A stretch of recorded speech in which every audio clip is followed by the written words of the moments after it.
On revient en France avec une petite névrose. De plus, des temps modernes, les psys les appellent les contrôles frics. En français, les maniaques du contrôle, au travail, à la maison et même en vacances. Ils ne laissent aucune place à l'imprévu. Tout doit être réglé, maîtrisé. Témoignage avec José Blanc-Lapierre, Marie Cazot et Bruno Giraudon.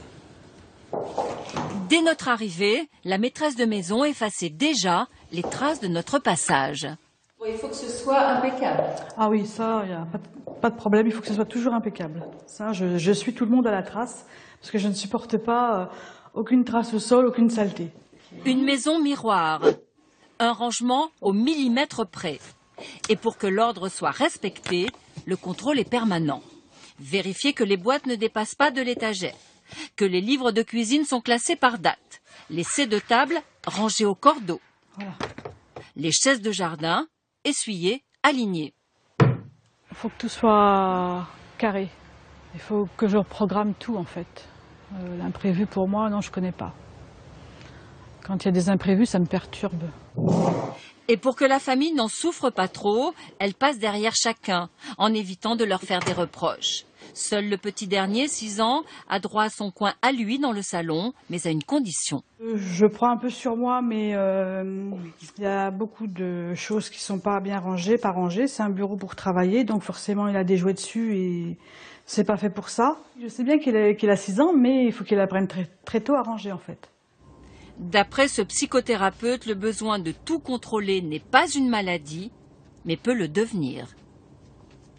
Le risque, c'est que la personne, en prolongeant toute sa vie ce comportement, vive psychologiquement une sensation d'enfermement, d'impuissance à pouvoir réagir autrement, et donc elle en souffre de plus en plus au point d'en tomber malade. Aujourd'hui, la société favorise l'hypercontrôle. Toujours plus, toujours mieux. Ne pas perdre son travail, garder la forme, être une épouse mais aussi une mère parfaite. Et dans le contrôle, à chacun sa spécialité. Quand vous faites garder vos enfants par une nounou, elle a beau connaître son travail, c'est sûr que vous préférez qu'ils fassent les choses à telle heure ou de telle façon, et vous portez pas les enfants comme ça, voilà. Moi j'essaye d'être zen le plus possible. Mais il n'empêche que dans ma tête, j'estime avoir relativement besoin de personne et donc de tout contrôler. Je suis débordé et là justement j'ai une réunion et en fait j'ai plein de choses à faire avant demain soir et en fait voilà, je pourrais le déléguer à des collaboratrices et c'est pas fait. Ce restaurateur lui aussi voulait tout maîtriser jusqu'au jour où il a dû lâcher prise. Sa vie était devenue un enfer. J'arrivais, il fallait que je regarde si j'avais pas de rupture dans mes produits, s'il y avait de l'amande de prête, je regarde la propreté des verres, s'il n'y avait pas de rupture de bière, je vérifiais si les tables n'étaient pas bancaires, enfin, j'arrêtais pas quoi, c'était non-stop, non-stop, non-stop. Il s'en est rendu malade, un ulcère à l'estomac.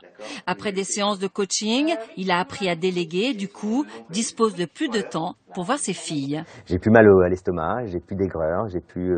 Donc là, il y a un vrai apport physique, et puis et je me sens vachement plus serein aussi. Relaxation, sophrologie ou psychothérapie, tout est bon pour lâcher prise. Paradoxe d'une société lancée dans l'hypercontrôle.